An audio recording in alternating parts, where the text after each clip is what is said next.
guys, and welcome back to our channel Postbabe, and today we're completing our researching path, which is the third process, which is how to identify your literature review.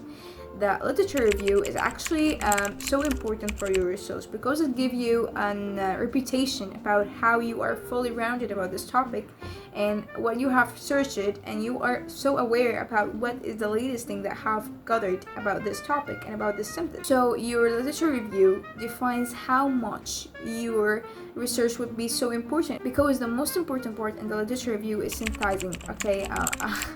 I hope that I say that right because it's so a heavy word for me. Synthesizing. Synthesizing is that you are gonna talk about your opinion in the things that have already published as researches. So the thing would be so important for you because you're gonna give your opinion in your research and what is your saying yes for and no for. So it's so important for that. So here we're gonna talk about the process. What is the first thing that you can do it, and what is the last thing that you could do it. First, scoop. And what is scooping? Actually, in the first video in this playlist, we're talking about how to choose your research topic. And I say in the last of the video that you have got your title as a keywords to use it after that in finding the pre-research that haven't actually in this topic. So your keywords would have be a lot to scoop. And the scooping is finding the pre-research that happens and actually publish it in the websites about this field. So you're gonna talk about the population that you have got in your title actually, and you have written about the population, about the age, about you could add anything. It differs from one field to another actually. I'm talking about, for example, the medicine, because I'm experienced in that. So if you're gonna talk about the syndrome or something, you're gonna put the syndrome and what is the frame of this thing. So when you're gonna scoop everything that you have got in your title and the keywords that you're gonna use it after that, you could find your resources easily. Second thing, the sources. What is the sources that you're gonna follow that keywords in? Then you could find these resources. The resources are a lot, but actually it's not so giving a mass for the researchers, because you could find the research in the Google. Not the Google Scholar. The Google, you can find a lot of research in that. But how to use the Google Scholar, how to use PubMed, it differs because you need your keywords in that. It would simplify the process with you when we have keywords. You wouldn't going to write the full topic in the research tab, so you're gonna put the keyword that you wanna search about it. Then after that, it appears a lot of researches, and then you could gather the things that you could find is so helpful for you, or the latest thing that have got it in this topic. And here is some resources that helped me in my actual researches that I have done. Firstly, Google Scholar is so popular actually with the student and graduated. So helpful actually because it's gonna give you the heavy researches that have done in this topic with the professors and a lot of PhD students that got this researches actually. Second thing, if you are in the medicine, I'm talking about the thing that I'm experiencing in that. I'm talking about medicine. PubMed would be so helpful for you because it gather the latest researches that in the subtopics, in the symptoms, and about the things that are firmly so discussed. So PubMed was so helpful for you if you are gathering information and making a literature review in a medicine topic.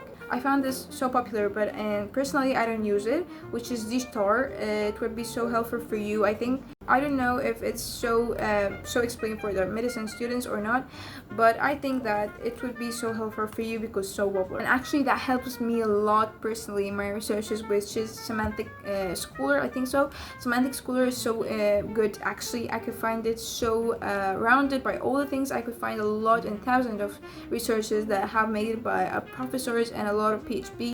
So it was so helpful for you because it's so rounded in every topic you could find it. And the last thing, journals, conferences paper, and then the students paper, you can find a lot of things that it's the latest thing in this field. So there's a lot of sources that you could find in your field actually, but I think I'm talking about the medicine. I've got your field, if it's economics or it's politics, so you could find a lot of journals talking about this field. Third process is reading and observing.